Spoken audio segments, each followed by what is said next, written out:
Hello guys, welcome to the JK study online. Guys, मैं लाया हूँ आपके लिए मॉक टेस्ट 1, जिसमें हम डिस्कस करेंगे GK with special reference to J and K और साथ में कंप्यूटर से रिलेटेड इंपॉर्टेंट क्वेश्चंस। ये आपके अपकमिंग एग्ज़ाम्स जैसे कि जेके पीएसआई, फाइनेंस अकाउंट असिस्टेंट और साथ में जैसे कि जूनियर असिस्टेंट, बीएलडब्ल्यू, लगभग जेके एसएसबी के हर एक एग्ज़ाम जिसमें GK with special reference to J and K और साथ में कंप्यूटर, इंग्लिश, ये सब पूछे जाते हैं। तो ये आपके लगभग हर एक जेके एसएसबी एग्ज़ाम्स के लिए हेल्पफुल रहने वाली है वीडियो। तो वीडियो को शुरू करते हैं। फर्स्ट इम्पॉर्टेंट आज का हमारा फर्स्ट क्वेश्चन रहेगा, the UNO was founded at. UNO जो थी ये फाउंड कहाँ पे हुई थी? ठीक है, ये तो पता है आपको, ये फाउंड हुई थी वर्ल्ड वार सेकेंड के बाद, लेकिन कहाँ पे हुई थी?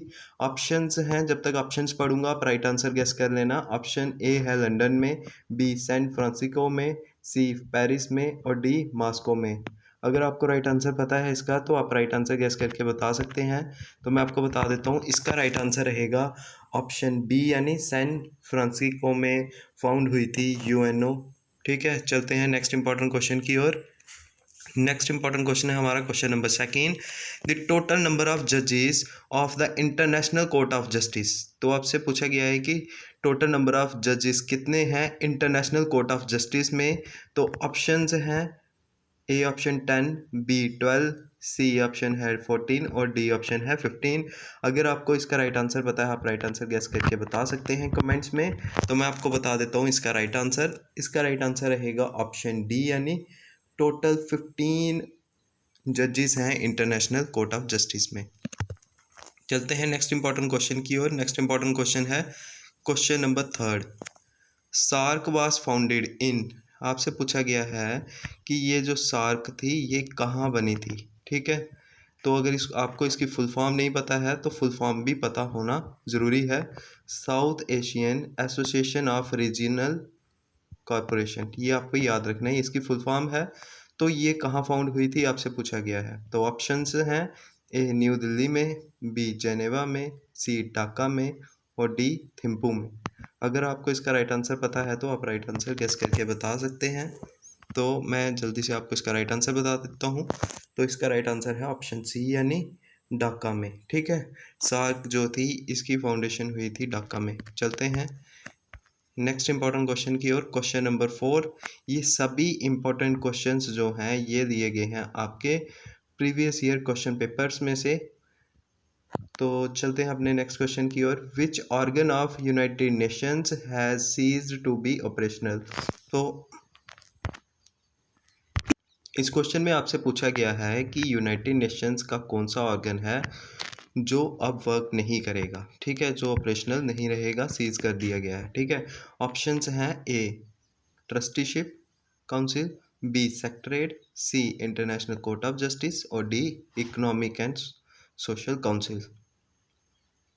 अगर आपको इसका राइट आंसर पता है आप राइट आंसर कमेंट करके बता सकते हैं।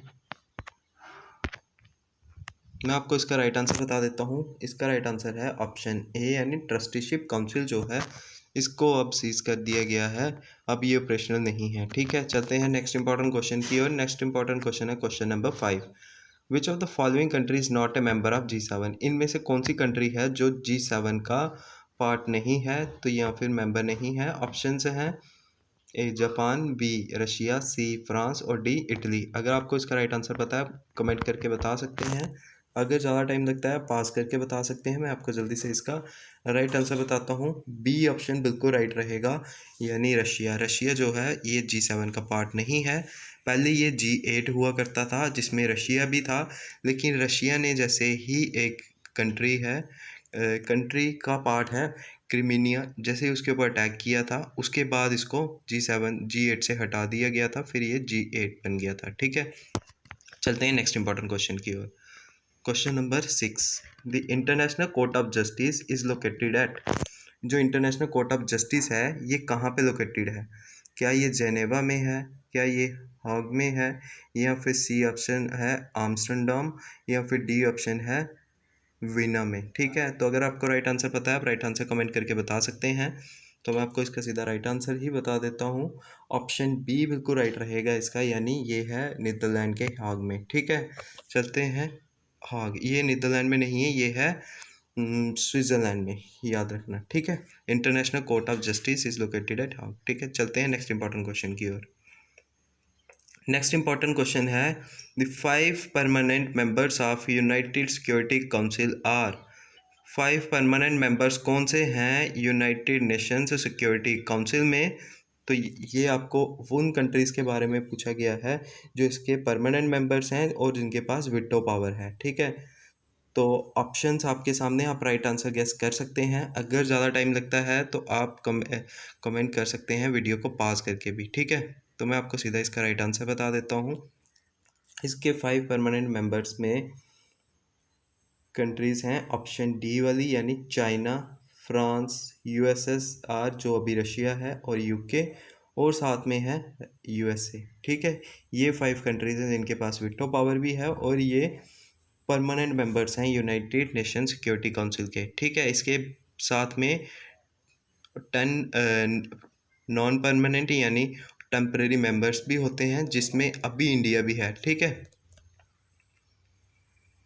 चलते हैं नेक्स्ट इंपॉर्टेंट क्वेश्चन की ओर। Who has won the Volunteers Striker of the year award 2021? तो आपसे पूछा गया है कि volunteer striker of the year award किसे दिया गया है। ऑप्शंस हैं, मैं जब तक ऑप्शंस पढ़ूंगा आप राइट आंसर कमेंट कर लेना। ठीक है, ऑप्शन ए है क्रिस्टियानो रोनाल्डो, बी है रॉबर्ट लेवेंडोस्की, सी ऑप्शन है पेड्री, और डी ऑप्शन है लियोनेल मेसी। सॉरी गाइज,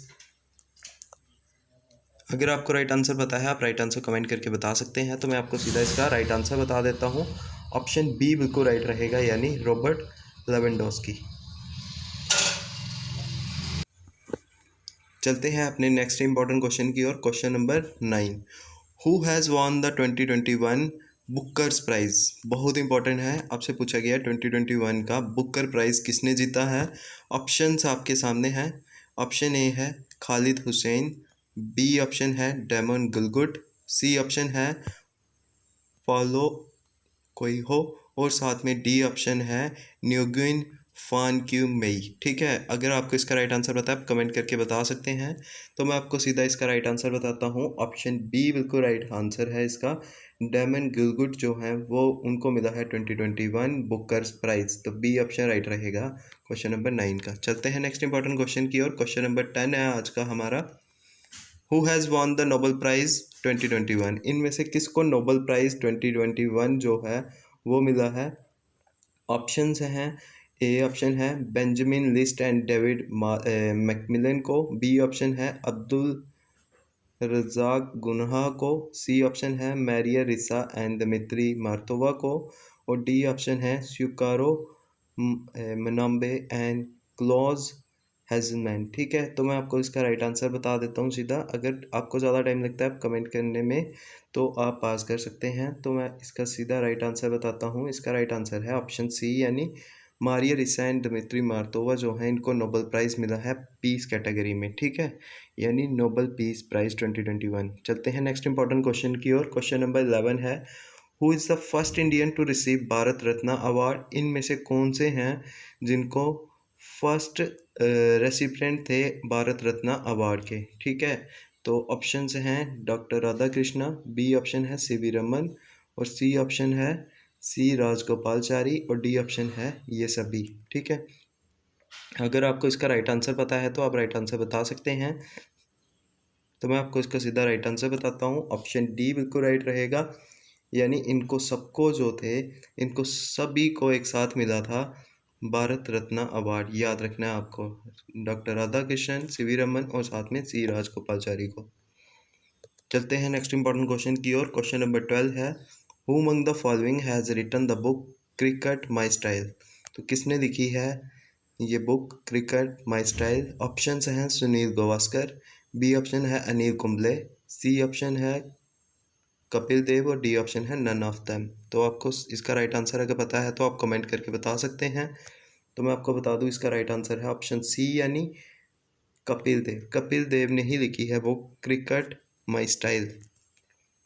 चलते हैं नेक्स्ट इंपॉर्टेंट क्वेश्चन की ओर। ये JNK के हिसाब से बहुत इंपॉर्टेंट क्वेश्चन है। पूछा गया है कि आरिफ खान, जिनका पूरा नाम था Arif Mohammad Khan, from Jammu and Kashmir qualified for the 2022 winter Olympics in which sport. ठीक है,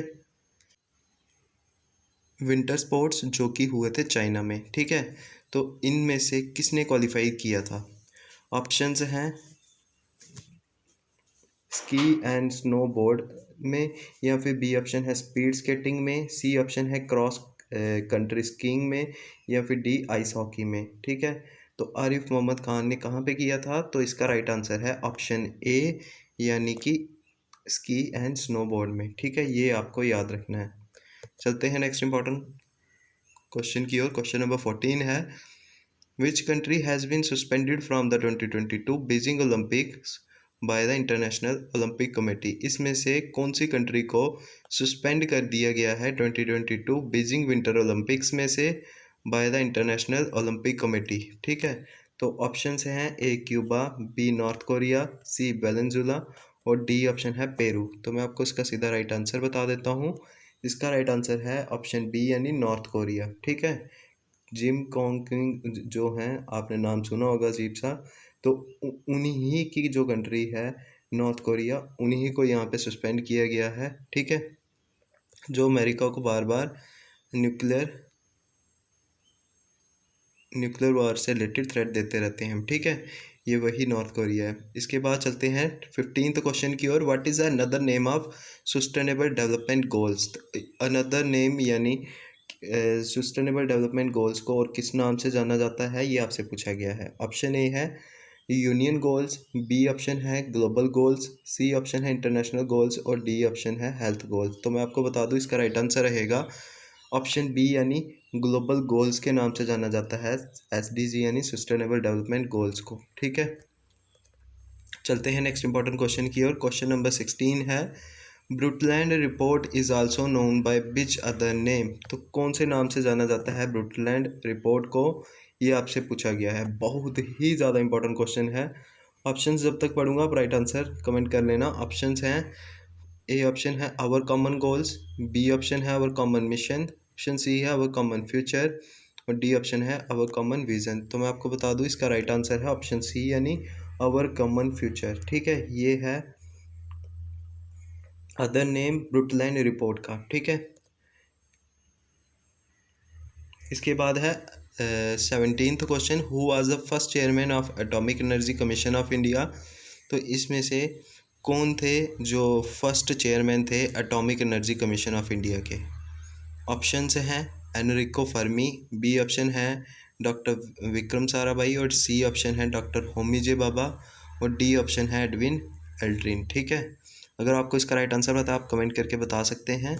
तो मैं आपको सीधा इसका राइट आंसर बताता हूँ। ऑप्शन सी बिल्कुल राइट आंसर है इसका, यानी डॉक्टर होमी जे बाबा जो हैं वो हैं first chairman atomic energy commission of India के। ठीक है, चलते हैं नेक्स्ट इंपॉर्टेंट क्वेश्चन की ओर। क्वेश्चन नंबर 18 है, when did India carry out an underground nuclear explosion at Pokhran for the first time? तो आपसे पूछा गया है कि कब इंडिया ने कैरिड किया था फर्स्ट पोखरान न्यूक्लियर एक्सप्लोजन जो अंडरग्राउंड किया था। ठीक है, तो ऑप्शंस आपके सामने हैं। ए ऑप्शन है 1974 मई 18, बी ऑप्शन है मई 18 1978 और सी ऑप्शन है 11 मई 1998 और डी ऑप्शन है 1998 13 मई।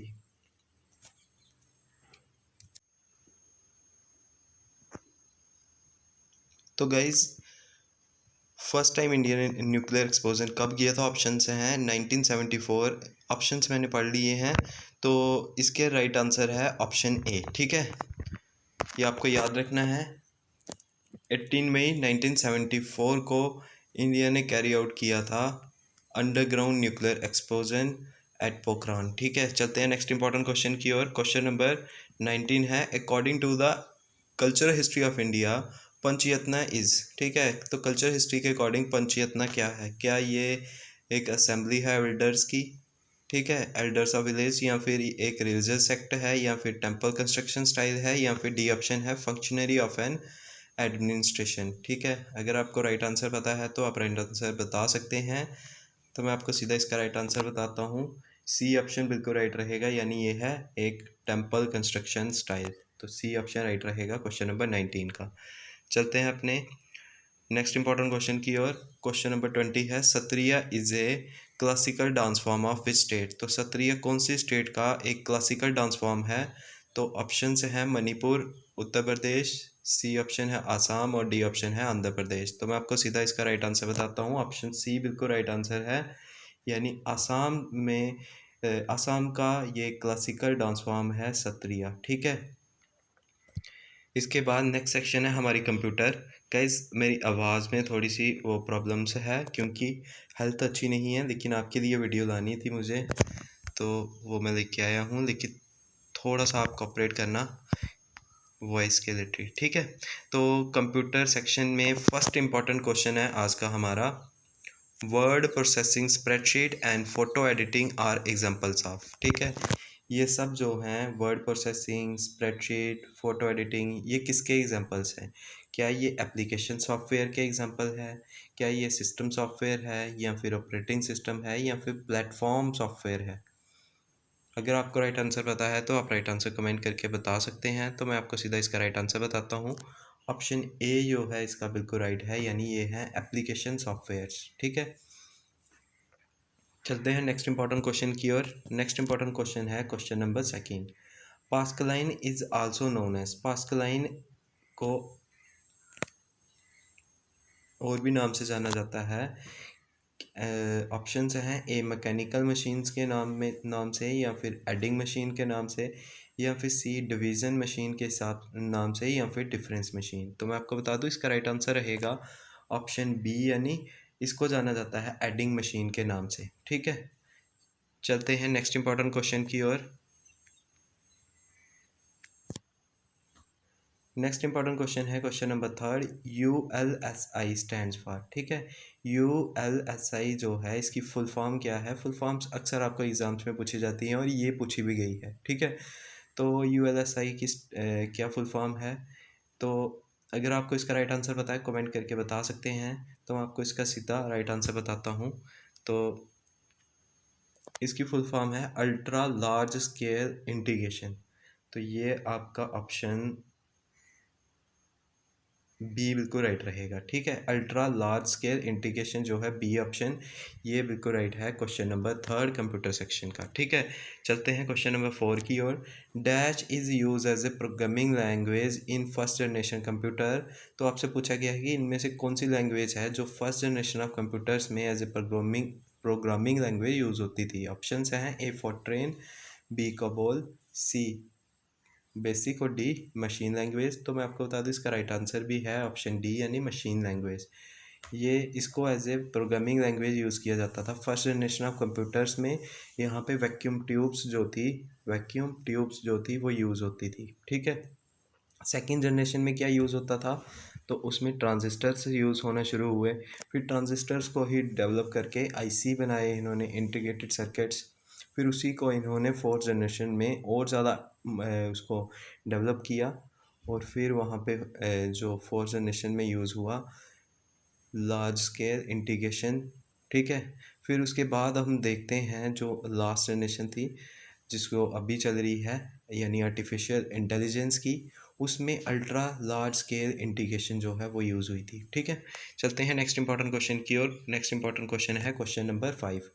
First computer mouse was build by. तो फर्स्ट कंप्यूटर माउस जो है वो किसने बनाया था, ये आपसे पूछा गया है। ऑप्शंस हैं, ए डॉगलस एंजरबर्ड, बी ऑप्शन है विलियम इंग्लिश, सी ऑप्शन है ओनियल कोगर, और डी ऑप्शन है रॉबर्ट जॉबस्की। ठीक है, तो मैं आपको बता दूं इसका राइट आंसर रहेगा ऑप्शन ए, यानी डॉगलस एंजरबर्ड जो थे उन्हीं ने बिल्ड किया था फर्स्ट माउस को। ठीक है, कंप्यूटर माउस को। चलते हैं नेक्स्ट इंपॉर्टेंट क्वेश्चन की ओर। क्वेश्चन नंबर 6 है, select the largest memory size. इनमें से आपको बताना है कि सबसे मैक्सिमम कौन सा है, या फिर लार्जेस्ट मेमोरी कौन सी है। ठीक है, ऑप्शन हैं टीबी यानी टेराबाइट, बी ऑप्शन है जीबी यानी गीगाबाइट्स, सी केबी यानी के किलोबाइट्स, और डी ऑप्शन है एमबी यानी मेगाबाइट्स। तो इसका सिंपली राइट आंसर है ए ऑप्शन, यानी टेराबाइट्स। ठीक है, चलते हैं नेक्स्ट इंपॉर्टेंट क्वेश्चन की ओर। नेक्स्ट इंपॉर्टेंट क्वेश्चन है question number 7। The word length of micro computers lies in between. तो आपको सिंपली पूछा हुआ है कि जो वर्ड लेंथ होती है माइक्रो कंप्यूटर्स की वो लाई करती है कि किस रेंज में। ठीक है, सॉरी गाइज।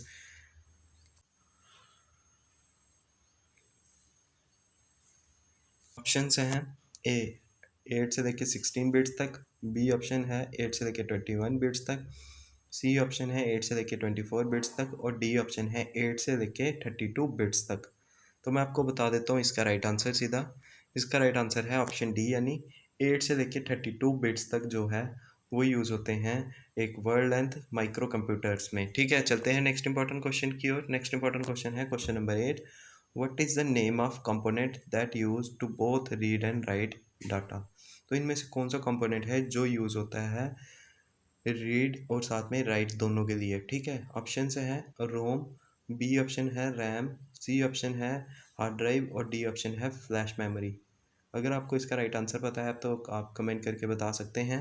तो मैं आपको बता देता हूँ इसका राइट आंसर है ऑप्शन बी, यानी रैम। ठीक है, रैम और रोम की फुल फॉर्म्स भी पूछी जाती हैं। रोम की फुल फॉर्म है रीड ओनली मेमोरी। ठीक है, राइट की उसमें कैपेबिलिटी नहीं है। तो रैम जो है इसमें रीड और राइट दोनों होता है, यानी रैंडम एक्सेस मेमोरी, याद रखना। ठीक है, चलते हैं नेक्स्ट इंपॉर्टेंट क्वेश्चन की और question number 9। The octal equivalent of 111010 is. ठीक है, तो इसका इक्विवेलेंट क्या है।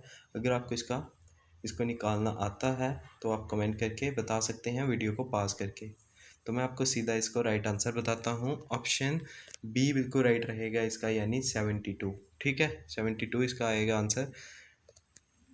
चलते हैं नेक्स्ट इंपॉर्टेंट क्वेश्चन की और क्वेश्चन नंबर 10 है which of the following is a type of software that has self replicating software that causes damage to file and system. तो इनमें से कौन सा है जिसमें सेल्फ रेप्लिकेटिंग सॉफ्टवेयर है जो काज कर सकता है डैमेज फाइल्स को। ठीक है, ये आपको बताना है। तो ऑप्शंस हैं ए वायरसेस होते हैं ये, बी ऑप्शन है ये ट्रोजन हॉर्सेस हैं, सी ऑप्शन है ये बोट्स हैं और डी ऑप्शन है वर्म्स और ई ऑप्शन भी है इसमें बैकडोर्स। ठीक है, आप राइट आंसर कमेंट करके बता सकते हैं। तो मैं आपको सीधा इसका राइट ही बताता हूँ, यानी इसका राइट आंसर है ऑप्शन डी, यानी वर्म्स। वर्म्स में आपको याद रखना है ये हैं एक तरह के सॉफ्टवेयर जिनमें कैपेबिलिटी होती है सेल्फ रेप्लिकेटिंग और साथ में काज कर सकते हैं ये फाइल्स को डैमेज भी कर सकते हैं। ठीक है, चलते हैं नेक्स्ट इंपॉर्टेंट क्वेश्चन की और क्वेश्चन नंबर 11 है each box in spreadsheet is also called as. ठीक है,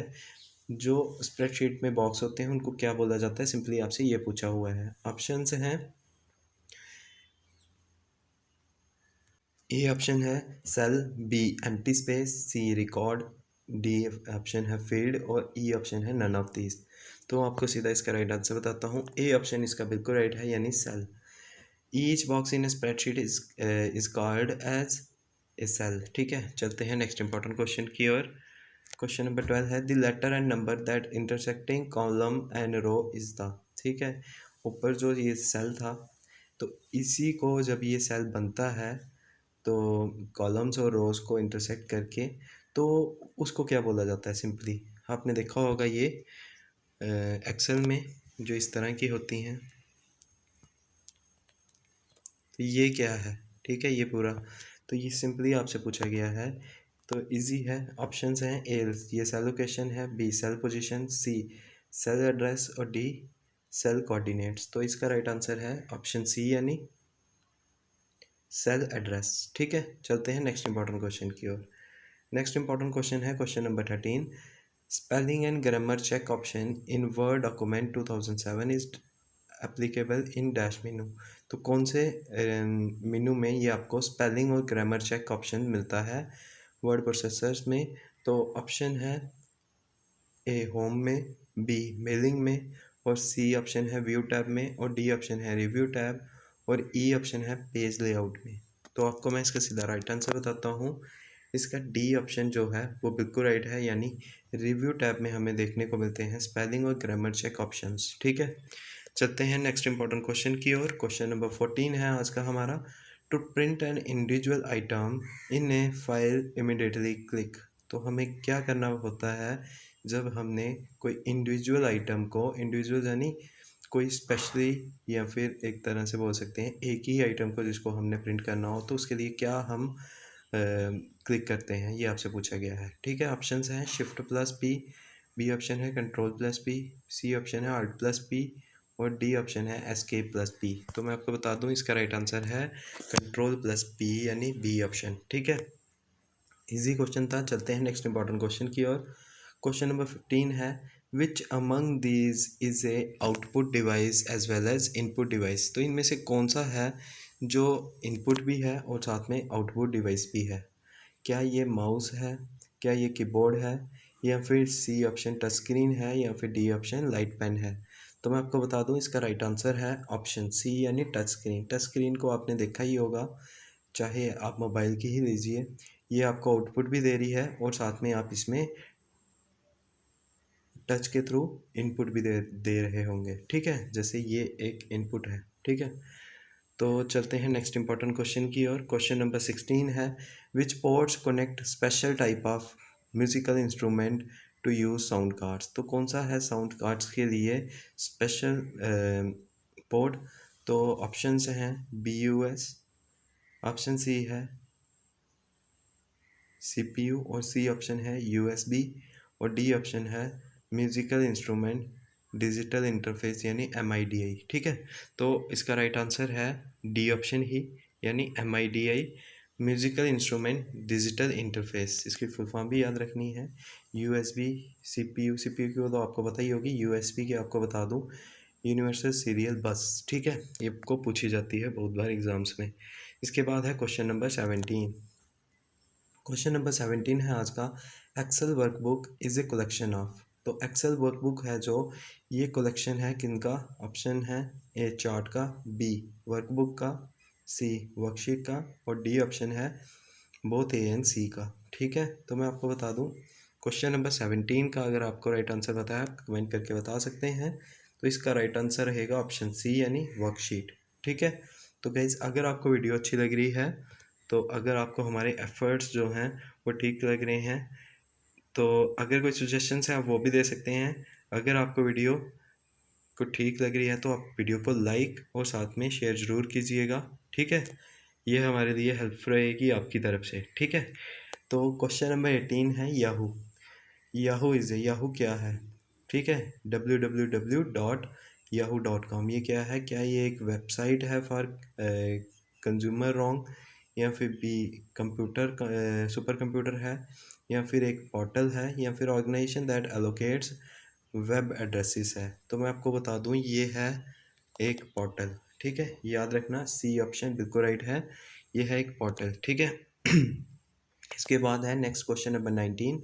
the first network that given rise to internet was. तो ऐसा नेटवर्क कौन सा था जिसने राइज दिया इंटरनेट को? ठीक है, ऑप्शंस हैं ए आर्पानेट, बी NSF नेट, या फिर सी ऑप्शन है वी नेट और डी ऑप्शन है बोथ ए एंड बी। तो इसका सिंपल सा राइट आंसर है ऑप्शन ए यानी अल्फानेट। अल्फानेट की आपको फुल फॉर्म बहुत बार पूछी जाती है क्योंकि ये फर्स्ट नेटवर्क था जो US यानी यूनाइटेड स्टेट्स ऑफ अमेरिका की आर्मी ने यूज़ किया था। ठीक है, तो ये स्टार्टिंग में देखा जाए इसी से नेटवर्क का वैसे राइज तो हुआ है, लेकिन ये कॉमन पीपल के लिए नहीं था, ये सिर्फ उन्होंने अपनी इंटेलिजेंस और आर्मी के लिए यूज़ किया था। ठीक है, फुल फॉर्म है इसकी advance research project agency network. बहुत बार एग्जाम्स में पूछा जाता है और आपको कंफ्यूज किया जाएगा बीच में कुछ भी कोई भी वर्ड को, जैसे रिसर्च की जगह ही कोई और आर से वर्ड जो है वो ऐड कर दिया जाएगा और आप कंफ्यूज हो सकते हैं अगर आपने इसकी फुल फॉर्म नहीं पढ़ी होगी। तो चलते हैं इसके बाद नेक्स्ट क्वेश्चन की ओर अपने। क्वेश्चन नंबर 20 है BASIC ALGOL COBOL are the examples of. तो ये किसके एग्जाम्पल्स हैं, ये आपसे पूछा गया है। BASIC ALGOL COBOL are the examples of, तो क्या ये हाई लेवल लैंग्वेज के ऑप्शन क्या इसका right answer high level language है, लो लेवल लैंग्वेज है, मिडल लेवल लैंग्वेज है, या फिर ये सभी? तो आपको बता दूं इसका राइट आंसर है option A high level language. ठीक है, तो गाइज इसी के साथ आपका हमारा जो ये सेक्शनल मॉक बोल सकते हैं कंप्लीट होता है। और अगर आपको वीडियो लगी अच्छी तो वीडियो को लाइक ज़रूर करना। और साथ में अगर आप में से कोई चैनल में फ़र्स्ट टाइम विज़िट किए हैं तो आप चैनल को सब्सक्राइब कर लेना, क्योंकि हम हर हफ्ते या हर वीक को ऐसे जैसे मॉक्स हमेशा लाते रहेंगे। साथ में हमारी जो तैयारी चल रही है जीके एसएसबी एग्ज़ाम्स की, वो तो कंटिन्यू रहेगी, लेकिन ये हम इसलिए लाएंगे, इसका जो लेवल है वो हम मॉक बाय मॉक इंक्रीज़ करेंगे, ताकि आपकी इससे तैयारी को आप एवेल्यूएट कर पाओ कि क्या आपकी कौन सी कमज़ोरी है अभी भी, और कौन सी आपकी जो सेक्शन है वो अब अच्छी हो चुकी है, आपने कर ली है। ठीक है, थैंक यू गाइज, वेलकम, जय हिंद।